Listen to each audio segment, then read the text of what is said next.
The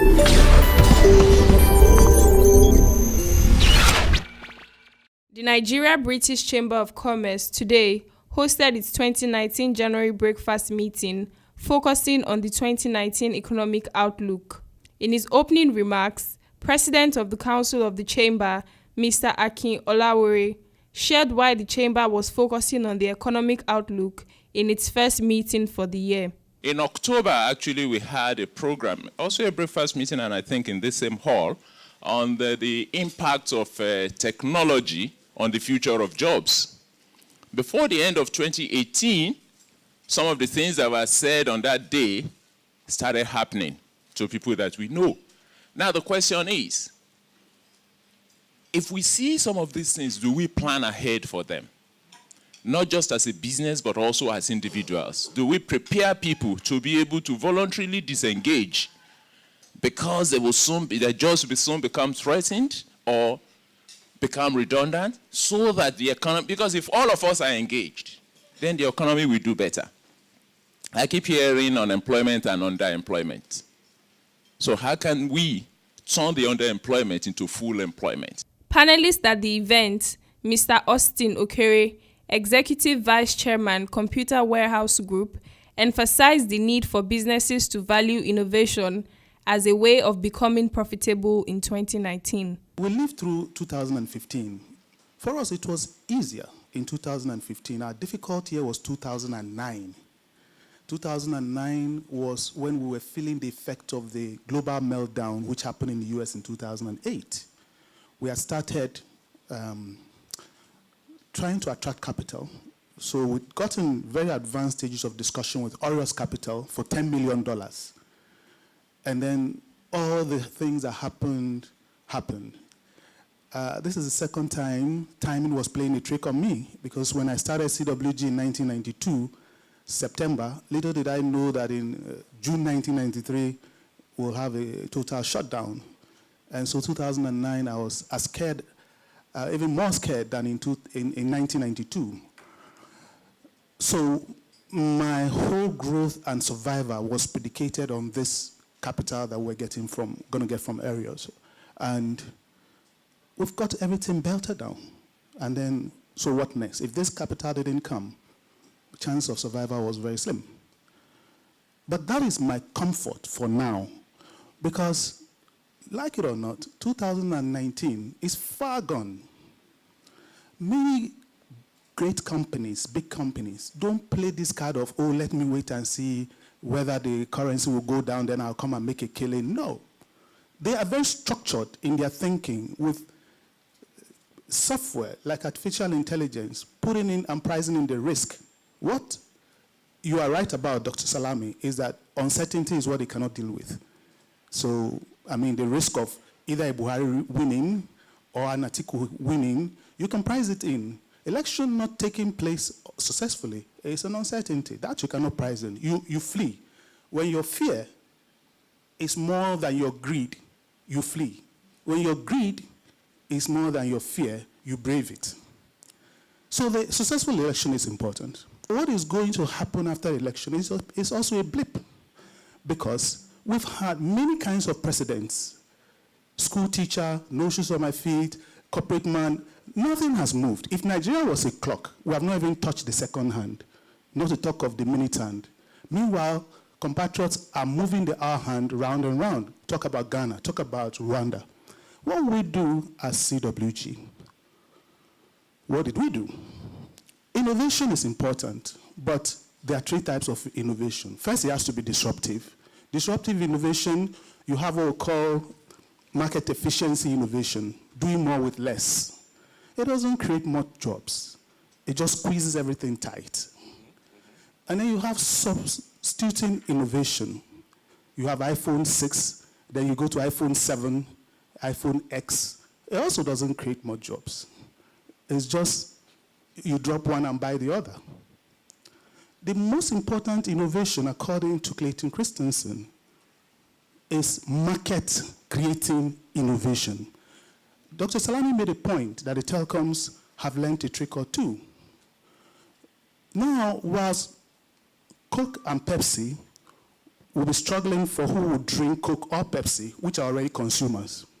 Indomie came and created a whole new market and benefited from it. Same with the telecos. People didn't have means of communicating. Then they came with this brilliant idea of bringing in people. Market creating innovation brings non-consuming people into the market, into the consumption pool. So they are not struggling with anybody. And that's what they've done. They came with this smartphone that you need to use to do anything. They were losing on talk. And they said, well, how do we become the center of these people's life? You want to make a bank transfer, you need them. You want to check something on the internet, you need them. Everything you want to do, be you at the top of the elite or at the bottom, you need them. Market creating innovation. And this is precisely what CWG did. Because CWG was buying things from OEMs and selling. We never made a penny. In fact, we lost money. Because you buy at $100, and then you sell at $120. At the time you're going to pay, the dollar has moved to 200 to 1 from 120 to 1. Whatever little margin you've made, you've lost it all on exchange risk. And we're doing that over and over again. I mean, Einstein says you do the same thing continuously and it doesn't work, and you continue doing it, you're mad. So CWG then started doing market creating innovation. Now, given that we see a lot of businesses likely to transcend generations, in your experience and having coached a lot of leaders, what would be your key skills that you think leaders need to have in this market to be able to sort of navigate what we see as a challenging environment? I think we make a mistake by believing that if we outsource the problem to somebody else, then we are not to blame. Or if we get a good leader, Nigeria will be better. I've outlined all the sort of leaders we've gotten, and nothing has shifted. It doesn't matter who wins. What matters is we ourselves, knowing that it belongs to us and we have to make it happen in our little corner. There are three classes of people that the people of modern democracy, Greek people, talk about. They talk about idiots, they talk about tribesmen, they talk about citizens. That you hold a Nigerian passport is an outcome. It doesn't make you a citizen. Your father is Nigeria and your mother is Nigerian, you're born here, you have a passport. You have no role to play in that. It's not an achievement. The issue about citizenship is earned. Now, the idiot is not a stupid person. He dresses like you and I, but he's so selfish and greedy and self-centered. He goes to the toll gate, he sees a queue, he goes right in front.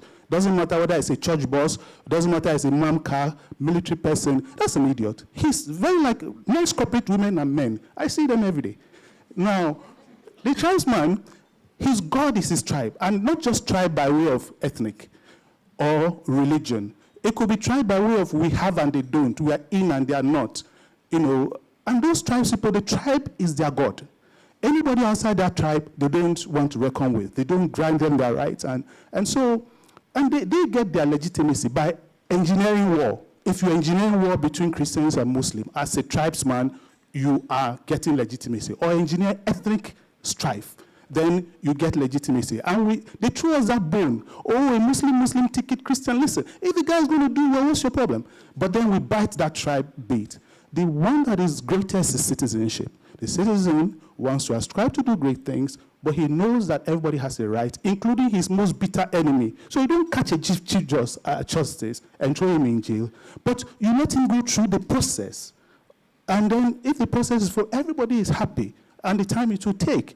Now, if we don't have, all these things I've said, in your mind, put percentages. How many percentage of Nigerians do you think are idiots? And how many do you think are tribesmen? And how many do you think are citizens?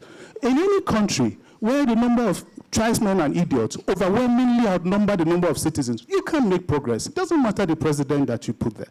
Now, what we are doing at the Also Leadership Academy is just trying to say, forget about all these issues. Let us see what we can do to provide jobs, to create a shared prosperity. If we help companies to scale their businesses or individuals to launch their businesses, then they optimize the jobs they create. If they do so, then, of course, you are going to have shared prosperity. And then the people that will do crime will be those that want to do crime, not those that are pushed to do crime because there's no option. And this is what the hostel leadership is all about. It's an institution for entrepreneurs by entrepreneurs. There are no teachers teaching. It's entrepreneurs that come and mentor other entrepreneurs. Those have gotten up there, send the elevator down to take other people up. That's what we do. But at the end of the day, we aren't going to make any progress if we have more idiots and tribesmen than citizens in Nigeria, regardless of president you choose. Mr. Olawore speaks further on the event. This is the Nigerian Chamber of Commerce first breakfast meeting of 2019. And of course, being the first one at the beginning of 2019, it is important that we speak to our members and find the faculties that could speak to them on how to navigate 2019.